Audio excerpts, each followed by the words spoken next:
Hello friends, welcome to my YouTube channel Raj Equitech. दोस्तों, आज की इस वीडियो में हम एक ऐसी कंपनी के बारे में जानेंगे जिसका नाम आपने आज शायद पहली बार सुना होगा, लेकिन इस कंपनी के प्रोडक्ट को पूरी दुनिया में पसंद किया जाता है।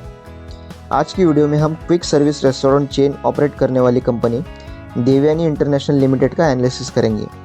आज की ये वीडियो सिर्फ लर्निंग पर्पज़ के लिए बनाई गई है। कोई भी ट्रेड या इन्वेस्टमेंट करने से पहले अपने फाइनेंशियल एडवाइज़र की एडवाइस लेना ज़रूरी होगा। देवयानी इंटरनेशनल लिमिटेड की शुरुआत 1991 में की गई थी। ये इंडिया की सबसे तेज़ ग्रो होने वाली quick service restaurant chain companies में से एक है। कंपनी KFC और पिज़्ज़ा हट के स्टोर इंडिया और बाहर के देशों में ऑपरेट करती है और साथ ही कोस्टा कॉफ़ी और यम ब्रांड्स की फ्रेंचाइजी भी कंपनी ओन करती है। इसी के साथ कंपनी के खुद के कुछ ब्रांड्स भी इनके पास है, जैसे कि वांगो, जो कि एक popular south Indian vegetarian food destination है, और फूड स्ट्रीट नाम से एक फूड कोर्ट थीम भी कंपनी चलाती है, जिसमें एक ही स्टोर में मल्टीपल फूड ब्रांड्स अवेलेबल होते हैं। मोतीलाल ओसवाल ने इस कंपनी के स्टॉक को बाय करने की सलाह दी है 215 रुपये के प्राइस टारगेट के लिए, जो कि लगभग 26% ऊपर के है। कंपनी के CFO मिस्टर मनीष दवार से बातचीत के दौरान डिस्कस की गई कुछ इंपॉर्टेंट बातों को इस रिपोर्ट में मेंशन किया गया है, जिसे हम देखेंगे। आने वाले कुछ महीनों में महंगाई और स्ट्रॉन्ग कंपटीशन के बावजूद भी कंज्यूमर डिमांड कंट्रोल में रहेगी।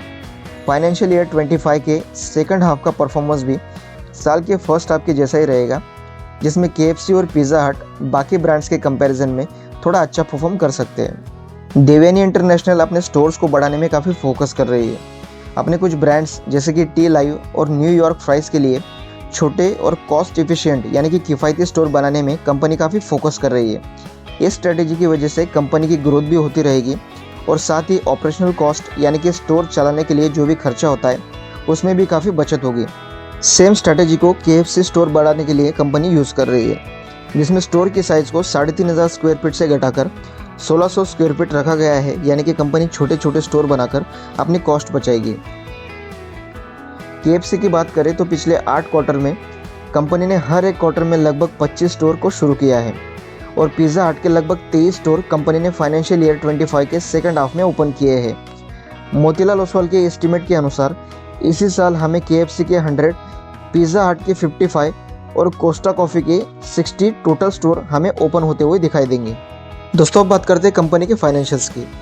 स्क्रीन पर आप जो वैल्यूज या नंबर देख रहे हैं वो सारे मिलियंस में दिए गए हैं, जिन्हें हम इंडियन रुपीज़ में समझेंगे।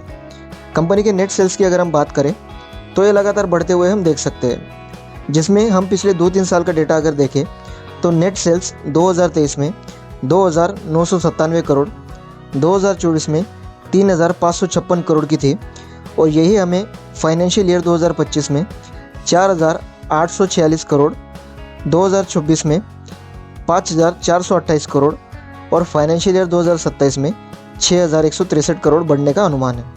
सारे टैक्सेस और लायबिलिटीज़ को चुकाने के बाद कंपनी के पास जो प्रॉफिट बचता है उसे हम नेट प्रॉफिट कहते हैं, जो कि पिछले 1-2 साल का थोड़ा कमज़ोर हमें दिख रहा है, लेकिन आने वाले 1-2 साल में इसमें भी बढ़त हमें दिखेगी।